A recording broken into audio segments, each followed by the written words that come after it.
Hello students, welcome back to NEET अंतिम प्रश्न series 2.0। आज हम इस सीरीज में रे ऑप्टिक्स का एक क्वेश्चन करने जा रहे हैं। तो क्वेश्चन पढ़ते हैं, क्या लिखा है। A light travels a distance x in time t1 in air and 10x in time t2 in another denser medium. What is the critical angle for this medium? तो मान लो ये कोई एयर है और ये कोई मीडियम है। तो लाइट जो है इसमें जो ट्रेवल कर रही है x डिस्टेंस t1 टाइम, इसका मतलब इसकी स्पीड कितनी हो जाएगी। v1 अगर मैंने एयर के लिए लिया तो x अपॉन t1, और मीडियम में ट्रेवल कर तो मान v2 से ट्रेवल कर रही है डिस्टेंस आएगी 10x अपॉन t। अब मैंने कहा क्रिटिकल एंगल किसके लिए, इसके लिए मैं एक चीज पता है, किसी भी मीडियम क्रिटिकल एंगल क्या होता है, उस मीडियम का रिफ्रैक्टिव इंडेक्स को अलग कर देते। मान लो इसका रिफ्रैक्टिव इंडेक्स n2 है, इसका हिंदा तो 1/n। तो हमें क्या निकालना है, कहीं से n2 आ जाए तो 1/n2 आ जाएगा, क्रिटिकल एंगल आ जाएगा। अब n2 कहाँ से निकालें, आपको पता है इसका रिफ्रैक्टिव इंडेक्स कितना होगा, n1 = c/v1। तो ये कितना हो जाएगा t1/n, और यहाँ से n2 कितना आ जाएगा c/v2।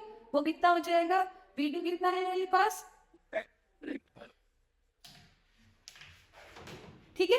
अब क्या करेंगे हम लोग, हमें क्या पता है, हम निकालेंगे n2/n1।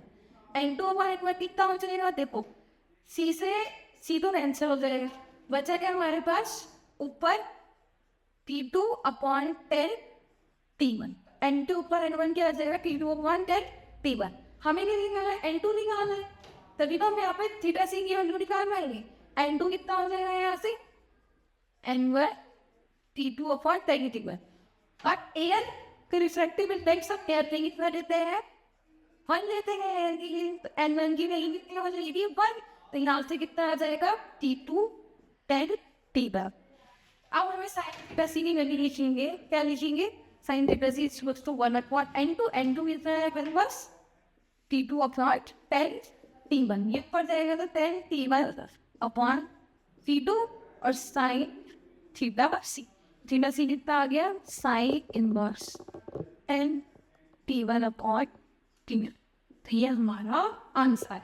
हमें देखना है किससे मैच कर रहा है, ये हमारे ऑप्शन सी से मैच कर रहा है। तो हमें किस तरीके से इस क्वेश्चन को सोचना है, आपको सबसे पहले देखा निकालना है, आपको निकालना है क्रिटिकल एंगल। वो कैसे आता है, इस फॉर्मूले से। आपको n2 की वैल्यू चाहिए, आपने देखा गिवन जो है उसी से n2 की वैल्यू निकालेंगे। तो गिवन क्या था, स्पीड गिवन थी, कैसे, क्योंकि x डिस्टेंस गिवन था, टाइम गिवन था। स्पीड से रिफ्रैक्टिव इंडेक्स में क्या है, फिर वहां से सॉल्व करके आंसर निकाल लिया। इस तरीके से हम इस क्वेश्चन को सॉल्व करेंगे। Thank you very much.